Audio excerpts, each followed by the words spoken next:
Um, One thing Marco just said, the 4-0 game, he doesn't care about it. What is it? The 4-0 game, the last time he met Seattle, he doesn't care about it. It's all about what's on the line tomorrow. Sure. Just your thoughts on how the group is preparing for this moment here. Yeah, guys are focused. I thought, we obviously rotated a bit of the lineup on the weekend, and the guys who got the opportunity to start and run most of that game were excellent. I think that has them even more prepared for this game. The guys who were able to get a little rest, hopefully in a busy time period, that gets them fresh and ready to go. And so I think everybody's locked in, they're focused, understand the things that are important inside of this game. So I don't think there's not much more for us to do except for just get ourselves ready for tomorrow and come out and compete in the right way. Was that result just the fact that it was the end of a long stretch, or was anything that, you've coached against Metzer for years. Was it anything different that they did, or was it just a matter of fact that it was that last game in a long stretch for you guys?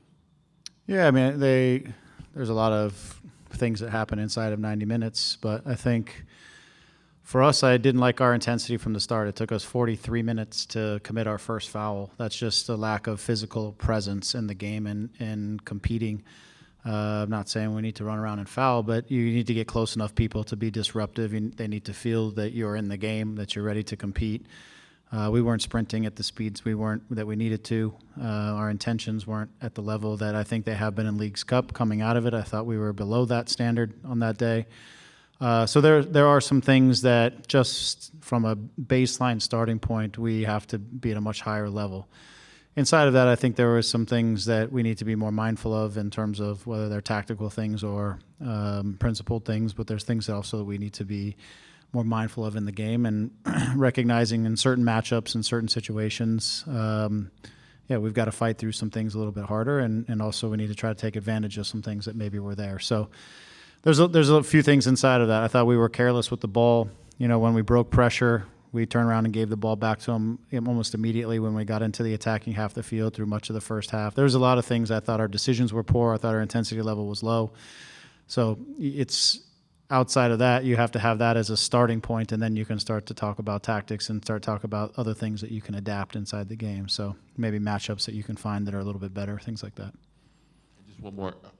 How has the fact that all your games in the Leagues Cup have been home, how important has that been for the group to get that continuity and sort of almost reset, you think, a little bit? Yeah, it's been really important. It took us, I think it was maybe game 17 or 18 in MLS league season before we played back-to-back home games. And it's an opportunity to build a little bit of momentum when you play back-to-back home games. Coming off of that, we then got to Leagues Cup, in which all of our games have been at home.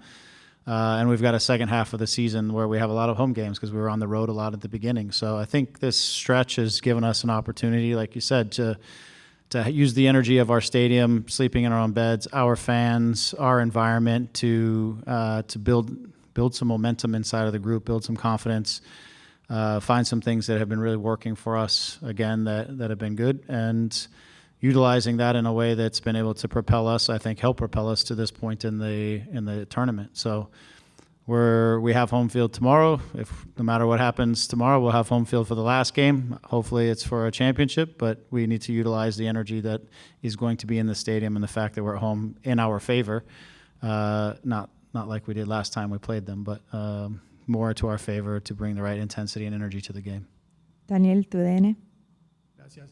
Hey, Greg, it's been 25 years since the LA Galaxy won an international trophy. What does the semifinal mean to you, to the team, this opportunity? Yeah, I think it's important for just the organization. I think it's important for this team because as the league season has gone, we haven't been competitive in the way we need to be inside of the league this season. So there's an opportunity for this team in this tournament to make a statement for itself as well, that while things didn't go well in the league or hadn't to date necessarily, that this team still has the capacity to compete and win championships. So that's the short term for this particular group. As for the Galaxy, I think the name of the Galaxy and the brand of the Galaxy is always a team that should be competing every competition, international, domestic, and have the opportunity and the quality of play to be able to win these types of events. The fact that it's been 25 years is news to me. It's a little bit shocking, but I think it's important for us as a brand to be able to consistently be a team that can contend in these types of events. So this is important for a lot of different levels. I think for this specific group, it's their legacy, and because it won't be in league, and so for this group, it's its legacy for this season to see if they can get something out of this year. One more, any injury update? Everybody's available? Everybody's available. Some question marks as we move into tomorrow that we'll see if they get answered for tomorrow. But I think so far everybody is more or less available. Nasi is the big question mark, and so we'll see how that plays out. We'll go to Livet with Fox Deportes. Thank you, Greg. So we know the fans are really looking forward to the possibility of reaching yet another final. But I mean, regardless of the season, but in particularly, they're very excited and hopeful about the possible return of Ricky Puig. Would he be considered, maybe not for tomorrow, but if you do make it to the final, or how is his situation looking? No, he won't be available for this event. Over the next sort of couple of weeks, I think he has a couple of, let's call it tests, if you will, where we're going to really find kind of, again, where he's at and have hopefully a better timeline when he gets through some of those tests that he's going to be doing. And so we don't have a specific date. He's working hard and he's making progress.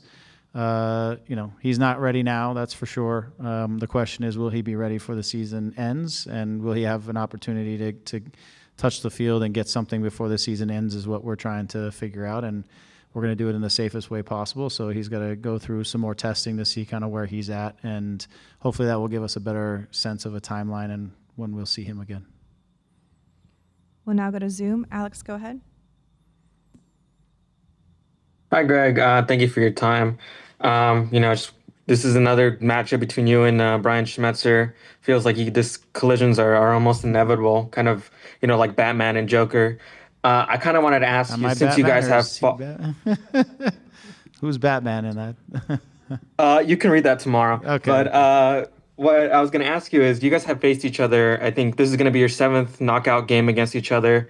Tactically and as a coach, do you kind of approach the game differently, knowing you've kind of seen his looks and he's seen yours? How do you kind of approach that in the tactical mindset of things? Thank you.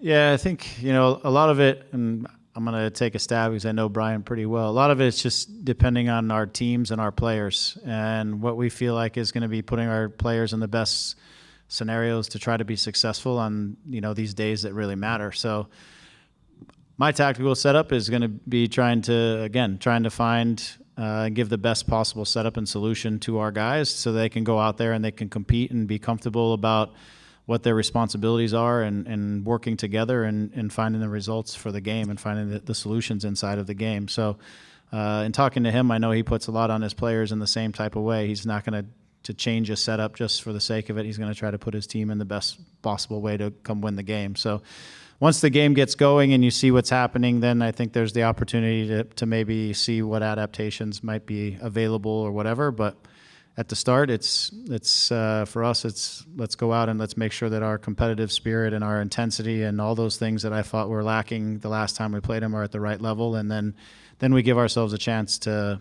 really compete to win this game. Katia from ESPN, your question, please. Thanks, Yvonne. Hi, Greg. Marco was just saying that this trophy would absolutely save the season. What do you think about that? And just what have you seen from the group's dynamic and response, the confidence throughout the competition over the summer? Yeah, I think it's a fair statement to say that it would save the season. I mean, it gives something for this team to look back on as a legacy. As I said earlier, it gives our fan base something to celebrate. This is a big tournament. When you have the top teams in MLS and Liga MX coming together for a title is a big deal. So this would be it's a huge opportunity for us to move into the next round, the finals, hopefully, for an opportunity to win it.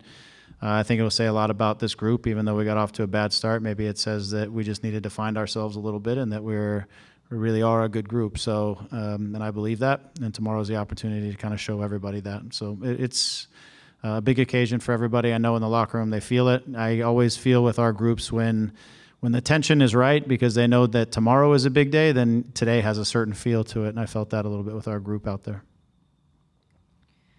We'll go to one last question on Zoom. Rob, go ahead. Hey, Greg, thanks so much for your time. Piggybacking a little bit on Alex's question, tactically, Seattle has a fair amount of players missing either through injury or suspension.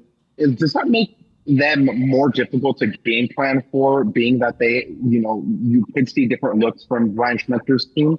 Thank you so much.